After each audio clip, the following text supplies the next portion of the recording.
Երևանը դարձել է եվրոպական քաղաքականության կենտրոն, ընթանում է Եվրանեստի խորհրդարանական վեհաժողովի 12-րդ լիագումար նիստը։ Ադրբեջանի պատվիրակությունը հրաժարվել է մասնակցությունից, պատճառաբանելով, որ Եվրախորհրդարանի հայտարարությունները հակասում են Ադրբեջանի ինքնիշխանությանը։ Վրաստանի խորհրդարանի խոսնակն իր հերթին նիստը որակել է ֆարս, մեղադրելով Եվրախորհրդարանին վրացական ընդդիմությանը սատարելու մեջ։ Հանձնաժողովի ամբիոնից հնչեցին Հայաստանին ուղղված աջակցության հստակ ուղերձներ, նաև քննադատական խոսքեր։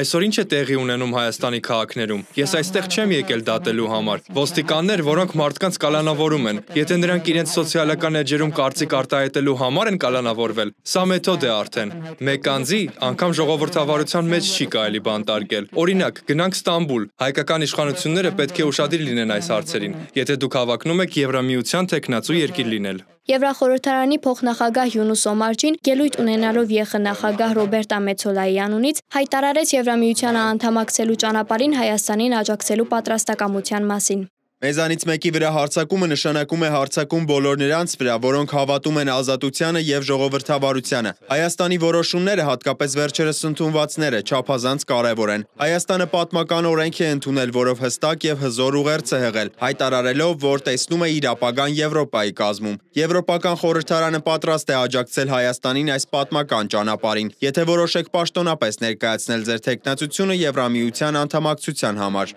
Ազգային ժողովի նախագահ Ալեն Սիմոնյանն իր ելույթում նշեց, որ թեև խաղաղությունն արդեն հաստատված է, մնում են չլուծված հումանիտար խնդիրներ։ Հռչակագրի ընդունումը եւ խաղաղության համաձայնագրի նախաստորագրումը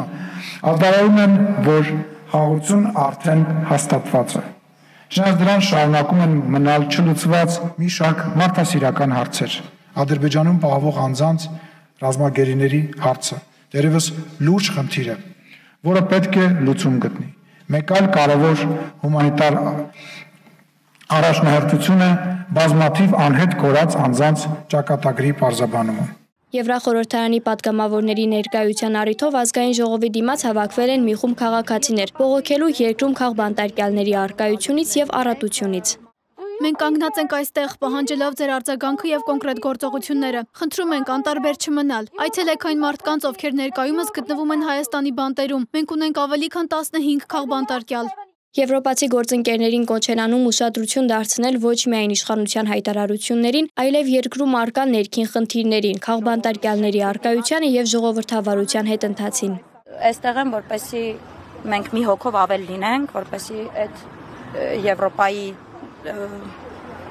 պատգամավորները, եվրոպացի պատգամավորները տեսնեն, որ մի հոգի ավել է այստեղ կանգնած,